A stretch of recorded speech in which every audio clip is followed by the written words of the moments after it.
Viewers আসসালামু আলাইকুম, welcome back. আবারও হাজির হয়েছে আপনাদের জন্য নতুন আরেকটি টিউটোরিয়াল নিয়ে।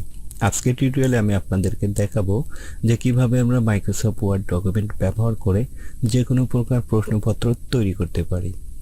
আপনারা এখানে দেখতে পাচ্ছেন আমি একটি প্রশ্নপত্র তৈরি করেছি। আর আপনারা যারা মাইক্রোসফট ওয়ার্ড ডকুমেন্টের কাজ মোটামুটিভাবে করতে পারেন তারা সকলেই কিন্তু এই প্রশ্নপত্র তৈরি করতে পারবেন, কারণ এটি তৈরি করা খুবই সহজ এবং খুবই ইজি। তবে এইখানে আপনাকে অবশ্যই পেজ সেটআপের বিষয়টি খেয়াল রাখতে হবে। আপনি যদি সঠিকভাবে পেজ সেটআপটি করতে পারেন তাহলে আপনি অনায়াসেই এই কাজটি করতে পারবেন।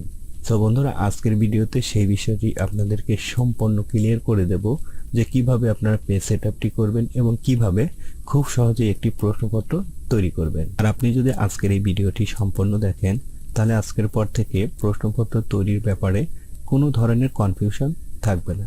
সো বন্ধুরা, কথা না বাড়িয়ে চলুন শুরু করছি মূল ভিডিও। আপনারা দেখতে পাচ্ছেন আমি এখানে যে প্রশ্নপত্রটি তৈরি করেছি এইখানে টোটাল কিন্তু আমি দুটি কলাম ব্যবহার করেছি। অর্থাৎ দেখতে পাচ্ছেন আমাদের প্রশ্নপত্রটি যখন আমরা প্রিন্ট করব, এই যে মাঝখানে যে একটি আন্ডারলাইন দেখতে পাচ্ছেন এখান থেকে কিন্তু আমাদের প্রশ্নপত্রটি ভাঁজ হবে।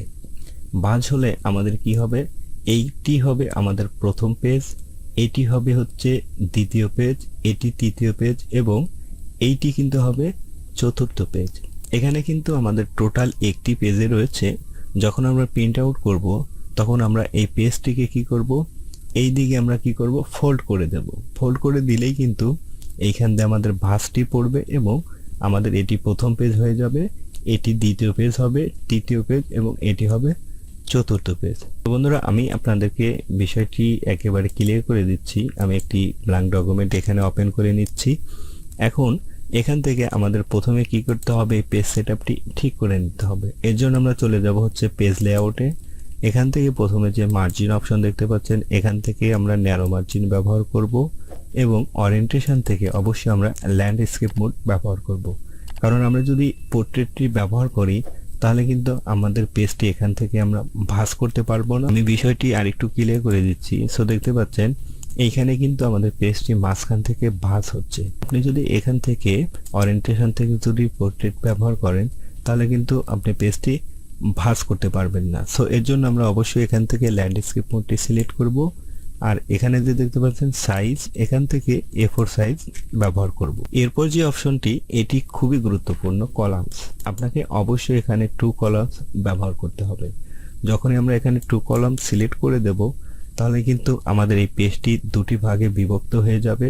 তো এখানে দেখতে পাচ্ছেন আমাদের দুটি ভাগে বিভক্ত হয়েছে কিনা সে বিষয়টি কিন্তু আমরা এখানে দেখতে পাচ্ছি না। সো আমরা যদি এই বিষয়টি একটু ক্লিয়ার হতে চাই এর জন্য উপরে যে একটি ডট আইকন দেখতে পাচ্ছেন এখানে ক্লিক করতে হবে। এখানে ক্লিক করার পর দেখতে পাচ্ছেন কাস্টমাইজ রিবন, এখান থেকে আপনি চলে যাবেন অ্যাডভান্স থেকে শো টেক্সট বাউন্ডারিজ। এখানে যদি চেক মার্ক দিয়ে জাস্ট ওকে করে দেন তাহলেই কিন্তু দেখতে পাচ্ছেন আমাদের যে একটি বাউন্ডারি সেটি কিন্তু চলে আসবে এবং এখান থেকে আমরা সহজেই বুঝতে পারবো আমাদের পেজটি সঠিকভাবে দুটি ভাগে ভাগ হয়েছে। সো এখন এখান থেকে মাঝখানের যে গ্যাপটি রয়েছে আপনি যদি এটি বড় ছোট করতে চান, যে একটি রোলার দেখতে পাচ্ছেন এখান থেকেও কিন্তু আপনি বড় ছোট করতে পারবেন। সো এখানে যদি আপনি ডাবল ক্লিক করে দেন এখানে ম্যানুয়ালি লিখেও আপনি করতে পারবেন।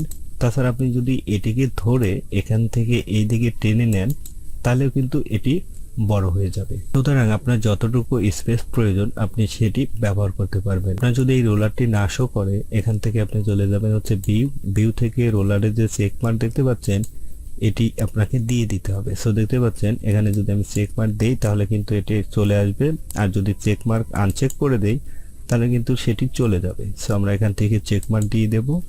এখন আমাদের টাইপিং এর কাজ করতে হবে। সো আমি টাইপিং এর কাজটি মূলত আজ আপনাদেরকে দেখাবো না, যেহেতু আমি আগে থেকেই প্রশ্নপত্রটি আমি তৈরি করে রেখেছি। জাস্ট এখান থেকে আমি আপনাদেরকে কপি করে জাস্ট এটি দেখিয়ে দেবো। জাস্ট এখান থেকে কপি করে কন্ট্রোল বি দিয়ে যদি এখানে পেস্ট করি তাহলে কিন্তু আমাদের প্রশ্নপত্রটি এখানে চলে আসবে।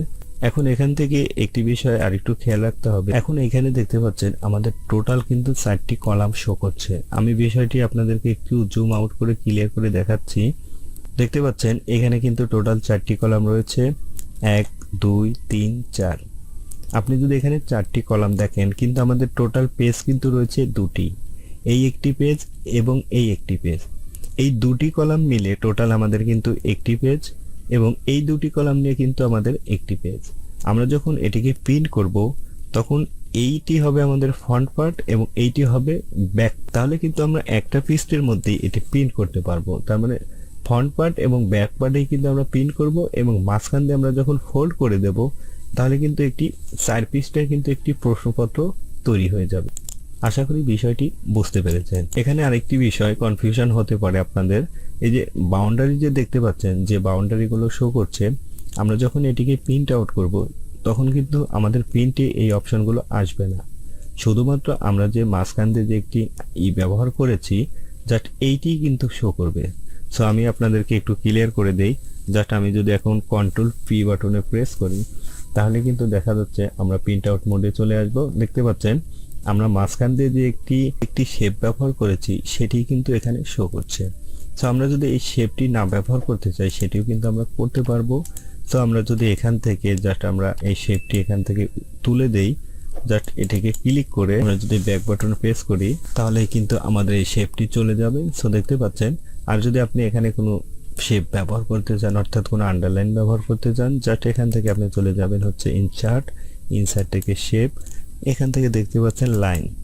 জাস্ট এখান থেকে আপনি কিবোর্ড থেকে শিফট বাটন প্রেস করে জাস্ট এইভাবে যদি মাউস ড্র্যাগ করেন তাহলে কিন্তু আপনার ইচ্ছা মতো আপনি এখানে শেপ তৈরি করতে পারবেন। জাস্ট এখান থেকে আপনি সেটি কি করতে পারবেন, বড় ছোট করতে পারবেন এবং চিকন মোটাও কিন্তু করে নিতে পারবেন। সো উপরে দেখতে পাচ্ছেন কালার শো করছে, আপনি যে কালারটি ব্যবহার করতে চান সেই কালারটি ব্যবহার করতে পারবেন। বন্ধুরা, এইভাবে আপনারা যে কোনো প্রকার প্রশ্নপত্র খুব ইজিলি তৈরি করতে পারবেন। সো পরবর্তীতে দেখা হবে নতুন কোনো ভিডিওতে। আর আপনি যদি আমার চ্যানেলে নতুন হয়ে থাকেন তাহলে প্লিজ একটি রিকোয়েস্ট, চ্যানেলটি সাবস্ক্রাইব করে আমাদের ভিডিও তৈরি করতে উৎসাহিত করবেন। আর আজকের ভিডিওটি যদি ভালো লেগে থাকে তাহলে অবশ্যই একটি লাইক